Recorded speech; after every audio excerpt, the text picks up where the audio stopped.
ಅವಾಗ ನಮ್ಗೆ ನಾನು ಕೊನೆ ದಿವಸ ನಾ ಭಾಷಣ ಮಾಡಿ ವಾಪಸ್ ಬರೋ ಮುಂದೆ ಕೆಲವೊಂದು ಕಾಂಗ್ರೆಸ್ ಮಿತ್ರರು ಸಿಕ್ಕಿದ್ರು. ನಾಳೆಯಿಂದ ಮತ್ತೆ ಪ್ರಾರಂಭ ನಮ್ಮ ಯುದ್ಧ ಅಂತ ಹೇಳಿ ಆ ರೀತಿ ಯುದ್ಧ ಪ್ರಾರಂಭ ಆಗಿದೆ. ಏನು ಮಾಡ್ತಾರೆ ಏನಾಗ್ತದೆ ನೋಡ್ಬೇಕು ಅಷ್ಟೇ. ನಮಗೆ ಭಾಳ ಚಿಂತೆ ಇರೋದೇನೆಂದ್ರೆ ಇವ್ರ ಜಗಳದಿಂದ ಕರ್ನಾಟಕ ಅಭಿವೃದ್ಧಿ ಸಂಪೂರ್ಣ ಸ್ಥಗಿತ ಆಗಿದೆ. ಯಾವ ಇಲಾಖೆಯಲ್ಲೂ ಸಹ ಇವತ್ತು ನೇಮಕಾತಿ ಆಗ್ತಾಯಿಲ್ಲ. ಮೊದಲೇದ ಇವತ್ತು ನಿರುದ್ಯೋಗ ಯುವಕರಿಗೆ ನೇಮಕಾತಿ ಪ್ರಕ್ರಿಯೆನೇ ಪ್ರಾರಂಭ ಆಗ್ತಾಯಿಲ್ಲ. ಅದ್ರ ಜೊತೆಗೆ ಅಭಿವೃದ್ಧಿ ಆಗ್ತಾಯಿಲ್ಲ. ಇನ್ನೂ ಇವ್ರನ್ನ ಜಗಳನೇ ಕೇಳೋದು, ಅವರೊಂದು ಸ್ಟೇಟ್ಮೆಂಟ್ ಕೊಡೋದು, ಇವರೊಂದು ಸ್ಟೇಟ್ಮೆಂಟ್ ಕೊಡೋದು. ಮೊನ್ನೆ ನಾವು ವಿಧಾನಸಭೆಯಲ್ಲಿ ಸಿದ್ದರಾಮಯ್ಯನವ್ರಿಗೆ ಹೇಳಿದ್ದೀನಿ, ನೀವು ಇನ್ನೆಷ್ಟು ದಿವಸ ಮುಖ್ಯಮಂತ್ರಿ ಇರ್ತೀರಿ ಗೊತ್ತಿಲ್ಲ, ಒಳ್ಳೆಯದು ಮಾಡುವಂಥ ಕೆಲಸ ಮಾಡಿರಿ. ಈ ಜಗಳದಿಂದ ನಮ್ಮ ಅಭಿವೃದ್ಧಿ ನಿಂತದ. ನೀರಾವರಿ, ಕೃಷ್ಣಾ ನೀರಾವರಿಗೆ ಸರಿಯಾದ ಹಣ ಸಿಕ್ಕಿಲ್ಲ. ಗುತ್ತಿಗೆದಾರರ ಬಾಕಿ ಸುಮಾರು 30,000 ಕೋಟಿ, 38,000 ಕೋಟಿ ಬಾಕಿ ಇದೆ.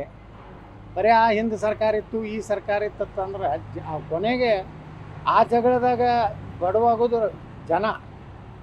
ಅದಕ್ಕೆ ನಿಮ್ಮ ಜಗಳ ಜಲ್ದಿ ಬೇಗ ಮುಗಿಸೋರಿ. ಏನು ನಿರ್ಣಯ ಮಾಡಿರಿ, ಮಾಡೋದಾಗಲ್ಲ. ಯಾಕಂದ್ರೆ ಕರ್ನಾಟಕ ವಿಧಾನಸಭೆ ವಿಸರ್ಜನೆ ಮಾಡಿ ಹೊಸದಾಗಿ ಜನಾದೇಶ ಪಟ್ಟಿದ್ದು ನಿಮ್ಮ ಮುಖ್ಯಮಂತ್ರಿಗಳ ಒಂದು ಇದರದಿಂದ ರಾಜ್ಯದ ಅಭಿವೃದ್ಧಿ, ರಾಜ್ಯದ ಯಾವುದೇ ನೋಡ್ರಿ ಇವತ್ತು ಎಷ್ಟೋ ಹಗರಣಗಳಾಗ್ಲಕತ್ತವು, ದೊಡ್ಡ ಹಗರಣ ಆಗ್ಲಕತ್ತವು. ಆ ದುರ್ದೈವ ಅಂದ್ರೆ ಯಾರು ವಿಧಾನಸಭೆಯಲ್ಲಿ ಮಾತಾಡಬೇಕು ಅವರು ಅಟೆಂಡೆಂಟೇ ಇರೋದಿಲ್ಲ.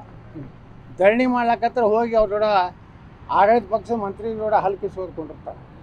ಇವ್ರು ಹೆಂಗೆ ವಿರೋಧ ಪಕ್ಷ? ಪಾಪ ಅಶೋಕ ಹೋರಾಟ ಮಾಡ್ಲಕತ್ತಾರೆ. ಅಶೋಕನ ಜೋಡಿ ಯಾರೂ ಇಲ್ಲಲ್ಲ. ಭಾಳ ನಮ್ಮ ಸುನೀಲ್ ಕುಮಾರ್ ಬೆಂಬಲ ಕೊಡ್ತಾ ಇದ್ದಾನೆ. ರಾಜ್ಯಾಧ್ಯಕ್ಷ ಅಂತರೂ ಇರೋದೇ ಇಲ್ಲ. ನೋಡಿದ್ರೆ ಮನೆ ಹೋರಾಟ ಮಾಡ್ಲಕತ್ತಾರೆ ಇವರೆಲ್ಲ. ನಾನಂತರೂ ಹೋರಾಟ ಮಾಡಲಿಲ್ಲ. ನಾ ಮಾತಾಡಬೇಕಾಗಿತ್ತು ಈ ನರೇಗಾ ಇದ್ರ ಬಗ್ಗೆ ಜನರಿಗೆ ಗುರ್ತಾಗಬೇಕು. ಮೋದಿಯವರು ಏನು ಬದಲಾವಣೆ ಮಾಡಿದ್ರು, ಇದರಿಂದ ಏನು ಲಾಭ ಆಗ್ತದೆ ಅದನ್ನೂ ಹೇಳಬೇಕಲ್ಲ.